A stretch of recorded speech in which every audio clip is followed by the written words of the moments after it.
Wants to continue as Manchester United manager. I'm going to get into the conversation tonight regarding Ten Hag and what he is going to do to make sure he is in charge of Manchester United when Ineos take over, ideally into next season. You try and disagree with me, you get involved in the chat and you let me know what you think about everything that I'm talking about and why Ten Hag is so desperate to keep hold of this job at Manchester United. Well, who wouldn't be? If you were listening this morning to the show, it is a case of why wouldn't you want to be at Manchester United this coming season with everything that's going on? There's so much to talk about. We're getting into Ten Hag's press conference, and now he has said he is open to getting help from the new structure at Manchester United. Does that mean he is opening up the pathway for a new contract and he's open to negotiating and renegotiating what his values are and what he wants when he's a manager at a football club? Like we've spoke about plenty of times on this show, that veto, that power over transfers, this has to change. But Ten Hag mainly is looking ahead to what the prospect is with Ineos. They have the power to get rid of the issues and bring in the guarantees. Not so much in terms of guarantees they're going to work, guarantees to what he would like to be working with in the players, as well as everything else above them, coaching, facilities, all of that involved in Ineos' plan and everything going forward. It was why Ten Hag, I feel, was talking the way he was today. This is Forever United TV, by the way, everyone. FUTV, welcome along to the live chat, guys. Please give the video a like when you've just joined us, and obviously subscribe to the channel if you are tuning in for the first time.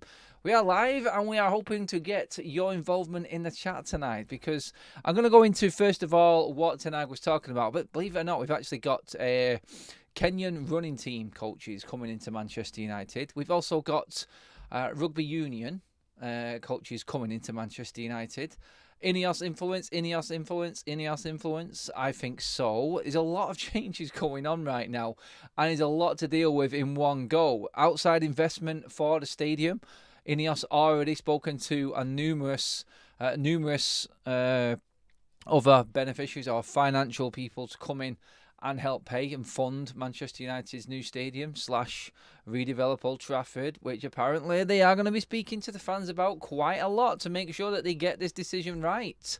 Kestrel, welcome to the members club, straight out the box. General Foodie donating that membership. Thank you very much. Please do press the join button if you want to become a member of the channel and graduate yourself to unlimited legendary status of FUTV. There is a link in the description as well, also next to our sponsors, who are SofaScore in that bottom right hand corner QR code as well, guys. I'll get into that a bit later on, but I want to get into the information of what was going on. Ten Hag press conference. I said it on the morning show. I expect someone to ask him the question, are you willing to change and work with a different structure at Manchester United to what you have in your first 2 years at the club? The question came and he answered it. He is all too willing to work with someone else at Manchester United. He is happy for the help. A club like Manchester United should have that extra support and them extra members of staff in place, he says. They need that full structure and that team. He called it a team. He's surrounding the manager and all the players is the best in class, and this is needed at Manchester United. Ten Hag actually looks like he is well on board with everything and all the plans going forward. I mean, we said it this morning, he definitely isn't going to get anywhere better than Manchester United if he left the football club. The club, I don't think I've got anyone in line. They will be speaking to people, and if it does go wrong this season, there will be people in mind, but I honestly don't think there is any major candidates out there right now. So I feel like the way it's going, Ineos want it to work with Ten Hag, and Ten Hag is going to do everything he can to make sure he keeps the job. Obviously, that comes with results first of all, but I think he's going to change how he approaches it. I think he's going to have to take a step back, and this could be the best decision he's ever made in his career, because you cannot manage Manchester United. No one can manage Manchester United, not with complete power for one person. It does not work. We've seen the best of the best reputations come and fail with the old regime. It needs change, and Ten Hag, I feel, is going to be the first manager that turns out to pretty much be a coach at the football club, and we can actually call him a first team coach rather than a manager, because all of the other jobs are going to be taken off his hands. He said himself he's happy for that structure to come in, and he is going to be, well, we'll see if he's happy with it, because he's really got no choice, has he? Let's be honest. Absolutely zero choice whatsoever. And yet that help is coming his way. So the sports science side of things, I think, is going to be big. The infrastructure side of it, the training facilities, like we talked about then quickly, are these new coaches coming in, these different ways of enhancing the team's performance on the pitch. This is Sir David Brailsford's area of expertise. This is where that's going to come in as well, I feel. And I do believe that he will get the benefits from that because he demands a lot from his players. We've seen it. We've seen comments come from Ten Hag and along the lines of, I need him to want to be ready to play. Very, very strange wording and how he goes about. He wants these players more. It's like, I think he has learned very quickly in his first Premier League season that the demands of the Premier League are totally different. He's tried to rush players back before, and now we're seeing him take the Louis van Gaal approach to players coming back, i.e. they need to be in training and training well for a couple of weeks before he even considers putting them in the first team and throwing him into a game in the Premier League. That's what Van Gaal always did. When a player came back from injury, they were training for 2 weeks minimum before he even considered them. He needed to make sure they were absolutely perfect because he needed them in the best shape to play out his philosophy, his game plan, his match plans, everything like that. And that, I think, is where Ten Hag is going now because he was talking about Terrell Malacia and why he's been out, and he went into a little bit more detail, which was another different approach for Ten Hag. He usually doesn't give anything away with injuries, but he was saying he's had a couple of setbacks on his knee injury in his rehab, but now it looks like it's good. He will be training with the first team squad very, very soon and will be back in contention for the first team and selection on a match day very, very soon. So Terrell Malacia is definitely looking pretty good, and I think that's how he's going to have to approach it. We tried to do it with Martinez early on in the season. He wasn't ready. Luke Shaw himself, and that's not Ten Hag's fault, he's had repercussions from his injury, his bad leg break that we've seen this season many a times. Taking players off precautionary. He did it with Martinez in Wolves. He did it with Luke Shaw against Aston Villa.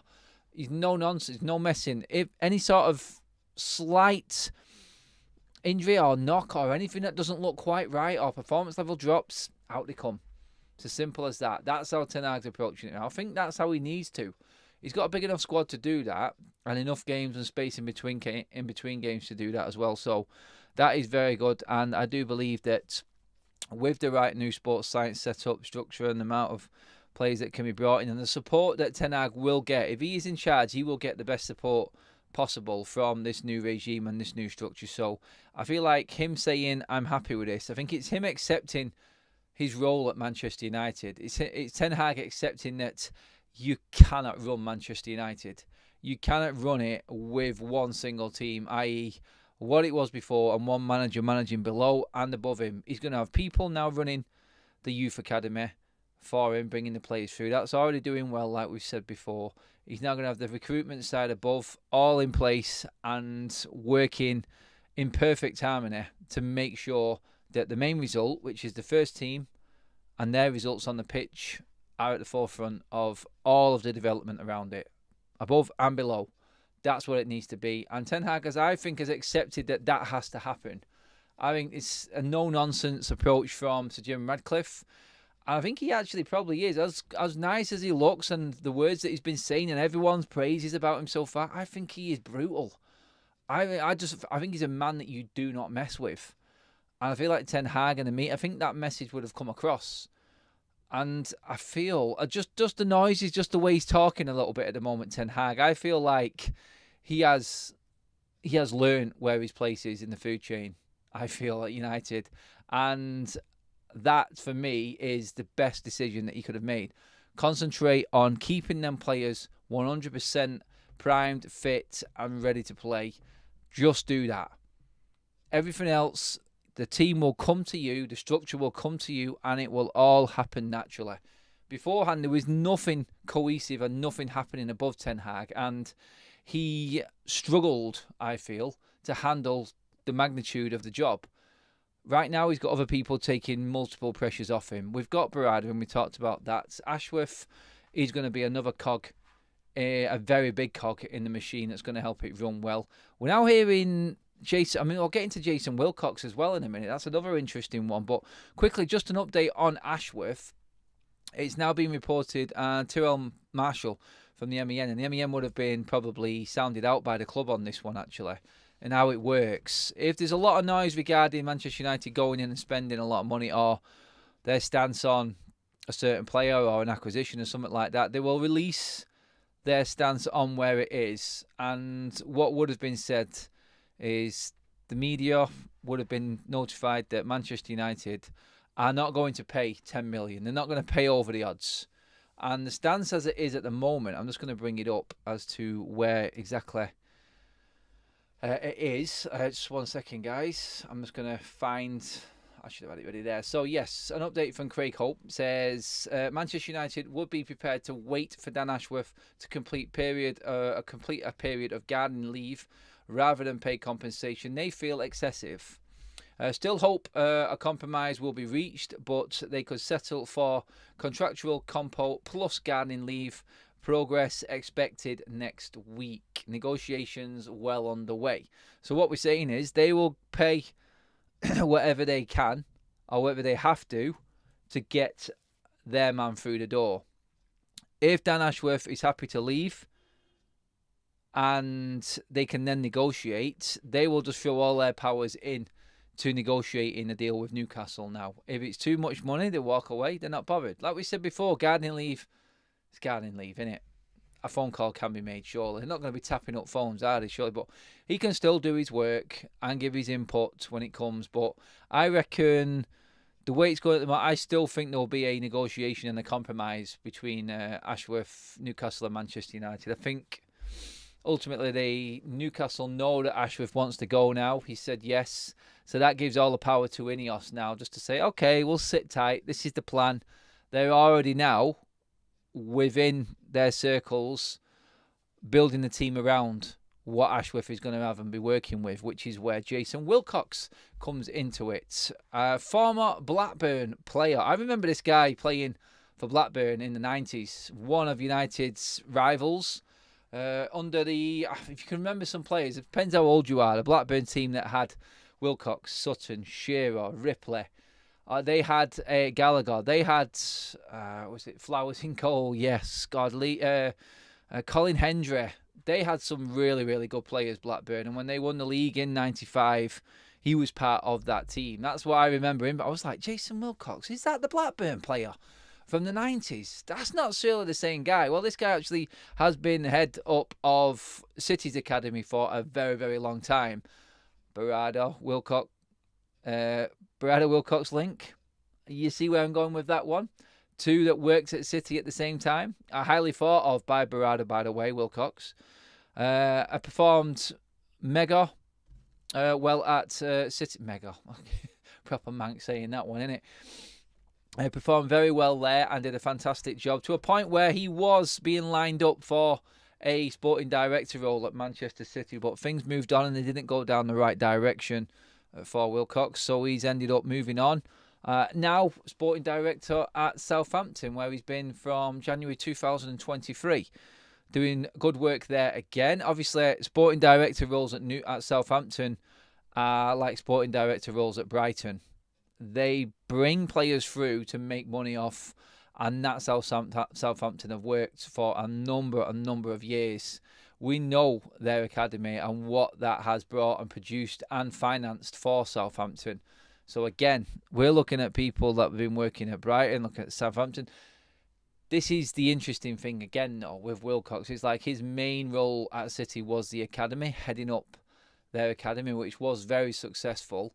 And then moving across to a higher role, sporting director, which you thought he was going to get at City, but the opportunity came about at Southampton instead. So that's Wilcox for you. Again, highly thought of within the sporting and within the footballing world, especially here in the Premier League, and the EFL has done some amazing work and is very favourable. So what United are doing right now is building Ashworth's team around him. This would have been a recommendation from Ashworth, from people in the know.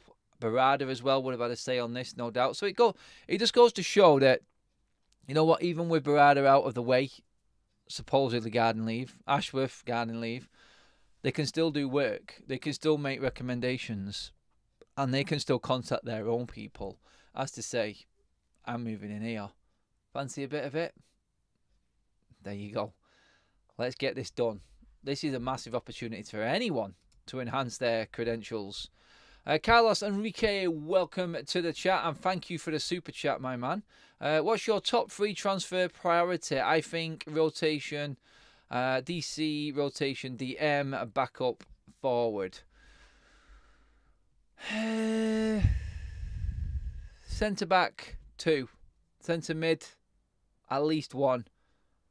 Full back, forward. Unless... No, actually...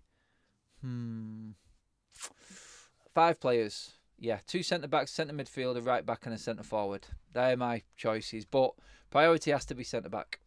Has to be centre-back for me. I think you build from the back, don't you? Cheers for that super chat, Carlos. Really appreciate that. Thank you for over 100 likes already, guys. Please keep liking the video. Fantastic, as always. Brilliant stuff, as T likes me saying all the time. But yeah, going back to the structure of what's being built, even with Ashford not there, I mean, like, this is the important part about what Manchester United are building. They're not, but as long as they know they've got their man, I think what we're finding here is that Ineos are doing their work and they're comfortably acquiring the people that they need. Their power is all too clear. Whatever Sir Dave Brailsford is doing behind the scenes, he is a master negotiator by the sounds of it. He is getting things done and done quickly. So all they need to know is that Ashworth is in. This is part of the master plan. Like we said, they want things to move very quickly and they want things in place as quickly as possible because they need results fast. Results fast means 3 years possibly down the line. I think I was willing to give them 5. That's how many years I thought this was going to take. So looking at it, I think, well, yeah, I honestly feel like if they want to get things done quicker, then go for it. They're confident that they can do. Again, we'll hear when Stevie Brailsford or Sir Jim Radcliffe start talking. I'm sure we'll hear from both in time. And obviously, tomorrow is the day when everything gets completely done and dusted. The shares and the agreement for the shares and the price that Sir Jim was offering to the shareholders at United, that will pass tomorrow, and pretty much full ratification, completely wrapped up with a bow, crossed over, done and dusted. That will all be tomorrow officially, and we go into the weekend against Luton with a new new stakeholder of 25% in Ineos and Sir Jim Radcliffe. That will make it official. Welcome to the members club, Andy Huxley, gifted by the Honest Tiger. And then right on the back of that, Mark Roach has just become a member also. Welcome to the members club. Legends, you all. 3 new members already. Keep at it, guys. I love it. I'm going to get into the chats. Let's go. Where are we stopping it? Round it goes, round and round. Where will it stop? Grace says Bishop's Place is okay if you can get served. It's proper busy. The Trafford Hall Hotel, top of the Talbot Road, is okay. People asking about beers and match day beverages. No issue with that at all. Go for it, people. Let me see what else we've got here. Anyone actually talking about the subject at hand? No? Nice one, mate. I'll try them. And that's Roddy asking. See what I mean? I just jump into different conversations. It's like I don't need to be. I'm just here for you guys to have a chat, aren't I? I'll talk about the news and you guys talk about beer, food and whatever else in the live chat, eh? London 1965-7 has just donated a membership, and that has been taken by what I can only be described as one of the best sounding YouTube names going. Bacon Sandwich. Welcome to the members club, my friend. I think you deserve extra legendary status just for coming up with such an original YouTube name. But now you're making me hungry. And you know what? Kaz has just had one of them. Kaz has just had a bacon sandwich. Killing me now. Absolutely killing me. But, yeah, I wanted to... let me just check on the other news that was going on. Sorry, guys. Yes, so United have... in the press conference as well, so I need to get back to that. as well, just to finish up on that, because I was talking about Luke Shaw and what Ten Hag was saying. I talked earlier on, we heard before the press conference that Luke Shaw was back in training. He was back in training. Ten Hag has given us more information on that in the press conference today, saying that we are hopeful Luke Shaw will be fit for the game against Luton this weekend. He was out. It didn't look good, but we are hopeful. He doesn't half know how to just bring you up and then slap you back down, Ten Hag. He sort of always goes in deep, then not to disappoint you. But then sometimes when you're thinking it's there, obvious. We've seen pictures of Shaw training with the first team squad, and then Ten Hag comes in. It's not looked good. He's struggling, but we're hoping he can make it through. It's like, come on. Seriously? Anyway, yeah, Luke Shaw will be back this weekend. But another big one, now a few weeks out for Aaron Wan-Bissaka, which is one that's just come out of the blue. An absolute bolt from the blue. So, in the space of 2 weeks of getting his full squad back, Shaw has been out, Martinez has been out, and now Wan-Bissaka is out for a prolonged period as well. So we're not going to see Wan-Bissaka now until March, according to Ten Hag. So another player out. So that does mean we need Luke Shaw back, because we've now only got one left back and one right back. Malacia cannot come back quickly enough to give us cover on that left-hand side. And I suppose that poses the question again, like I was asked a minute ago from Carlos, who are your main priorities in the transfer window? Well, fullbacks, we seem to be really struggling with fitness-wise. Should we not be looking at fullbacks this summer? That's the question you've got to ask yourself. United have been given a boost as well, going into transfer news regarding Thiago. Sorry, where's that gone? I completely lost my... So it was, yeah, so Manchester United targets Thiago, is now centre-back at Benfica. He had the £100 million buyout clause. Sorry, I completely lost where I was then for a minute. So there was a £100 million buyout for him, apparently. But now that's looking like Benfica are going to drop that. So this is what happened last summer. So Darwin Núñez, not last summer, summer before. Darwin Núñez and also, who was the other striker at Benfica?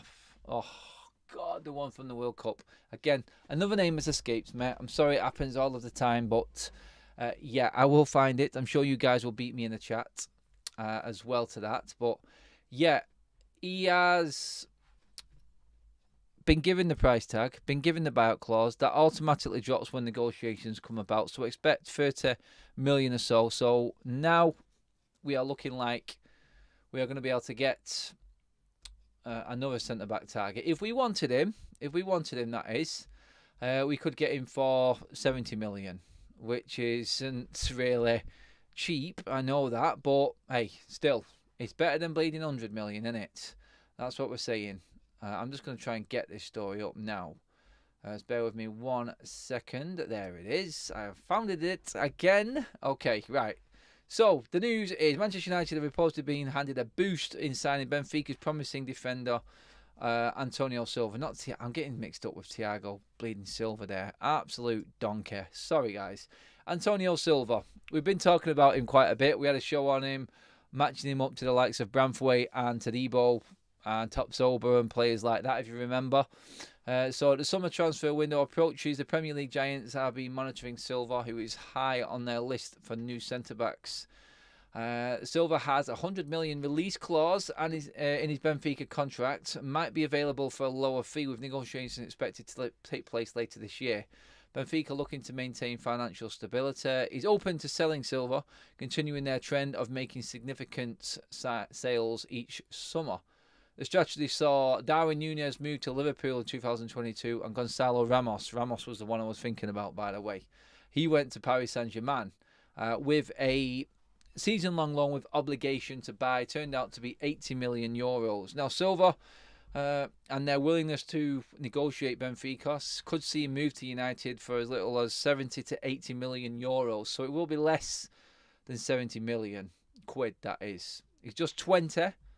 and has an impressive record, boasting a 93% pass accuracy this season. So, looking at that, again, defensively, target-wise, I feel centre-back has to be right up there. Silva, whether you think he's the right fit or not, they do have a decent record of producing good players, Benfica. They really do.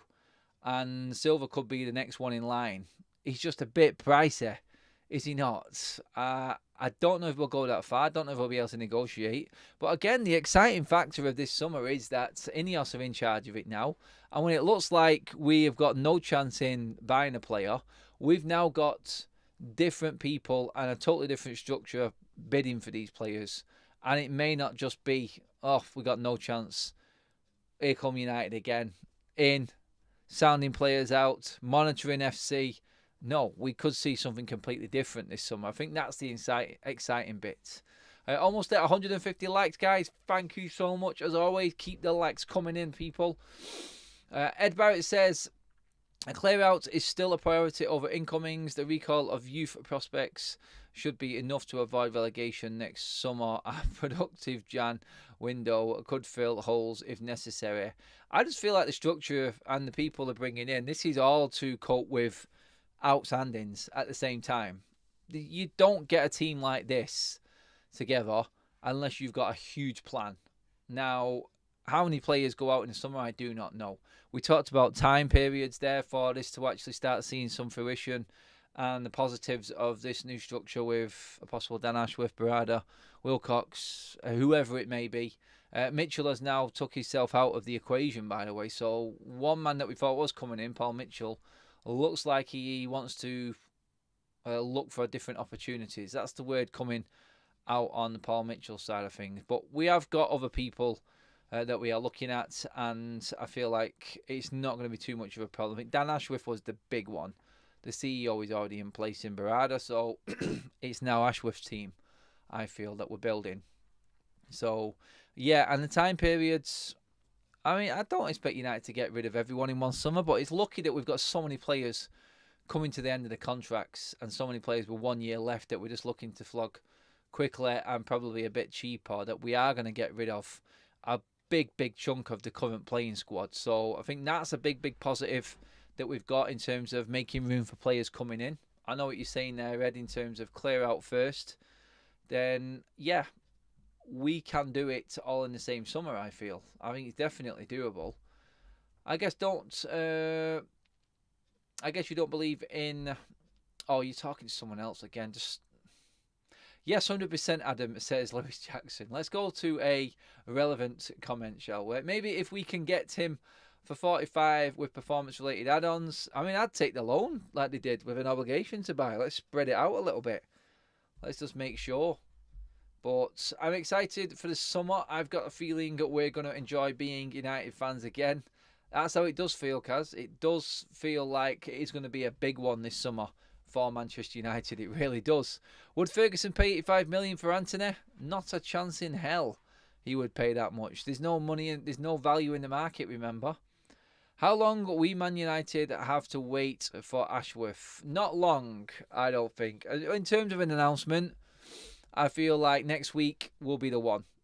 I mean, like the news that came out there that we said at the top of the show, I feel like Ashworth wants to move. I think Ineos are comfortable that he isn't going to go anywhere else. No one's going to take him away. I think they're confident. The big stumbling block was, does he want to leave Newcastle for the project?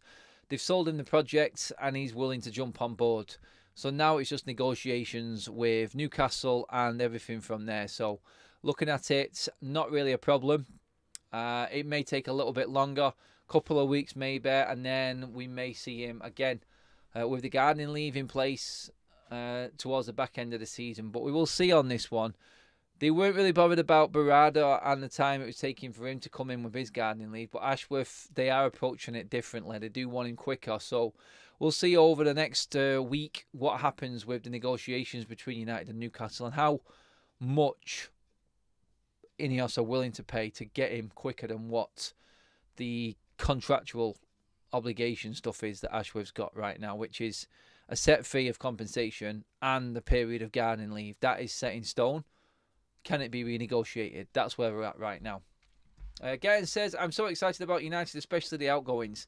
I can't wait for the new United. I think we will see us challenging for the top spot in 3 seasons. Ooh, I like it. 3. I'll take that. I think we can do a huge clear out in one go. I think a statement summary is on the cards. It is. It definitely is on the cards. I agree with that. The 85 million wasn't set by Ten Hag. Ajax were so savvy with that deal. I think the problem was Ten Hag and United. We could have got Anthony earlier on in the summer. Why didn't Ten Hag push for it then? Or was it a case of it wasn't Ten Hag's fault? I mean, it could be either way. Ten Hag could have said, look, I want him, thinking that if this is Manchester United, if I tell them that I want a player, they're just going to go out and get him. And then he sat there scratching his head going, why are these players not actually in the door yet? Well, he found out very quickly the team above him was crap. And it's no surprise he's come out in the press conference today and said, I need help. Manchester United need a team of people to make it work. Totally on board with that. I think the realisation of being able to say that transfers are a must for him in getting control of them for smaller clubs, no disrespect Ajax. But at United now, having been here over 18 months, coming up to his second full season, I think reality has kicked in with Ten Hag and where he is and where he sits in the hierarchy at Manchester United. He isn't going to be number 1 anymore. It's not all about the manager. It's about the process and the strategy. That's what all the other big clubs have. And that is to take the pressure away from the manager. That is to do that job more than anything else. So, yes, I feel like right now, Ten Hag has realised how bad United were, and the opportunity of seeing the brighter lights coming in and a better team coming in to help him, I think he's all on board with it. I do. Kieran says, if Sir Jim is serious about winning, Rashford will be going to PSG. Obviously, the news came out today, guys. I don't know if you've seen it. You must have seen it, that it has now been made official. Kylian Mbappe will leave PSG with Real Madrid sniffing. Now, is there anyone in that Real Madrid side that you would take at United? No, we're not doing that. We're not doing that. Just because one spot's filled and there's a player leaving or someone's being forced out, we're not going to be the make weights and we're not going to take that player automatically. That's not us. We don't do that. Keaton says, I really hope they are working on more than one deal at once. I want us to be much faster on transfers and take no more crap from other teams. They now know it's not the same United. I think it's not the same United, and we're finding that out with how Manchester United are going to be now with Ashworth's negotiations and Newcastle. I think that's going to be an interesting one to watch and a good indicator of how Ineos are going to approach a lot of deals going forward. Valverde, yeah, that would be nice, wouldn't it, Alien? He is a quality player. So happy Erik ten Hag and his agent are going to be off the transfer job. Oh, God, yeah, Ten Hag and his people. That definitely is going to help United going forward. It will. I can't wait to see how this pans out in terms of who is the one that bringing these players. Who are the players? Like, we're hearing the rumours. But are we just being fed false news now? This is not the old United anymore. Remember that. So all of these players that United are going for, they might be deflections. They may be decoys for what the real targets are. This could be a whole new approach from Manchester United going forward. This is why it's so bleeding intriguing, because you just don't know. No one's seen Berardi coming. We all thought Jean-Claude Blanc was going to take the CEO job, and then bang, in comes Berardi. Hello, what a move that was. And that was quick and stealthy. So now, obviously, we have heard that United are definitely interested in Ashworth. There were rumours going about that he was a target, yes. But literally on the day that Sir Jim Ratcliffe gets ratified, Ashworth has said yes to Manchester United, and now they're negotiating with Newcastle. Another one. Bang. They can't keep everything quiet. I just feel like they've just triggered the medias around the world now, and everyone's working overtime to find out how Ineos are approaching things, because this one slipped through the net, the Berardi one, and I don't think the media liked it. We loved it, but I don't think the media were chuffed with it, and how they didn't know about it was credit to Ineos and their approach to dealing with negotiations on serious matters. So yeah, I'm definitely happy that that was the way that one went down. Put it that way. And I feel like now everyone is going to be running around like blue-ass flies trying to find out what's going on behind the scenes at United. Because it looks like it's going to be bang, bang, bang, go, go, go. No nonsense, no messing, negotiations. If we don't like it, we walk away. And I feel like Ashworth is a prime example of that now and how they're negotiating. It's like, oh, well, forget it then. We'll just wait it out. We've already got our man. So you can just sit it out. You got to bring someone else in, no, haven't you? So, yeah, I think something will be done with that. I do. I'll be happy if I see a plan A, plan B, plan C next window. Hopefully, plan A is what we get, though, Strina. The Muppet Show says, we may see the real Ten Hag and what he might achieve. Eric Ten Hag in. I mean, let's not get ahead of ourselves with Ten Hag. We've obviously seen flaws, a lot more flaws than good this season. Just seeing a bit of good now in how the players have galvanised and got behind the manager. Even if there isn't a style of play, which there isn't, we've got to be honest. He's still got a team there that are fighting for him and a steely determination which will take you far. If you can add a style of play to that, then you're going to be up there challenging in the top 4 without even thinking about it. That will come naturally, and then results will come naturally to United.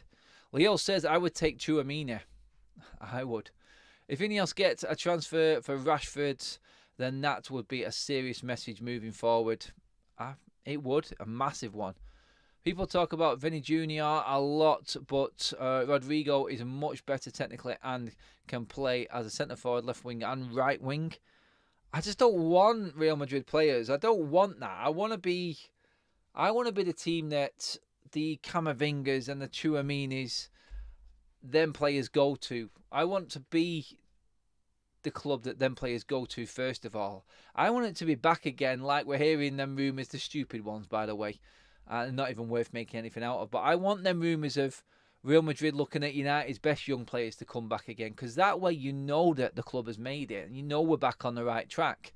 This is what United will always do. It's like fending Real Madrid off for Ronaldo. People looking for all of our class of 92 players. I mean, it's like what Paul Scholes used to say when Inter Milan came in for him and offered the world. Name your price for Paul Scholes. And Scholes just said, look, if you're willing to move Old Trafford over to Italy, then fair enough. But them days, they're the ones that I want back. I don't want us going buying Real Madrid players. I want to be the ones that have got the players that Real Madrid want.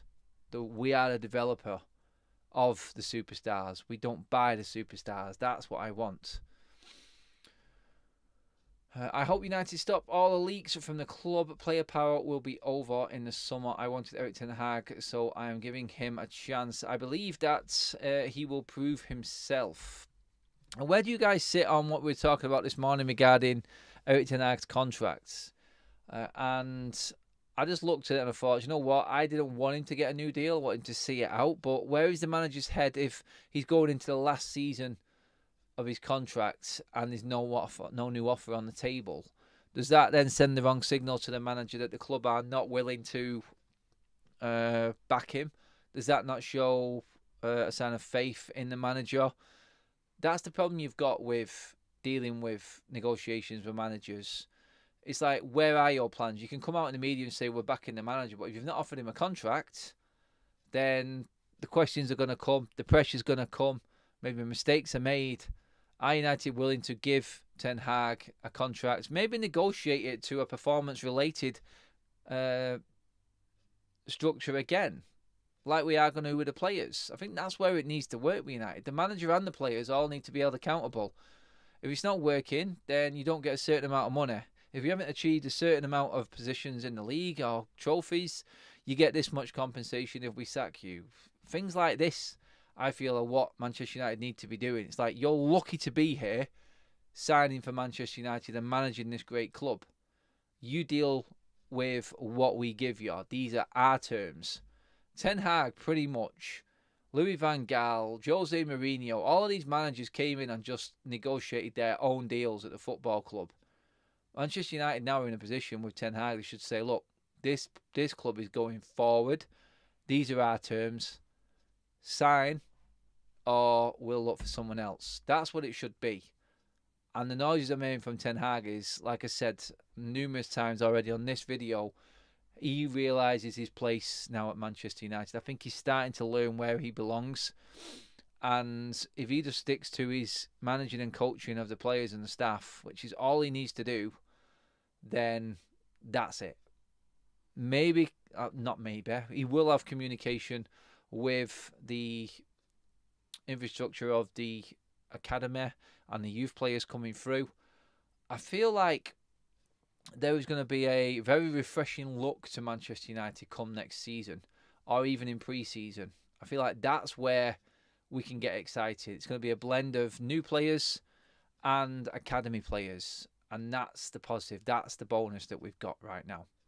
Guys, we're almost at the 200 like mark. Please do give the video a like before we finish up.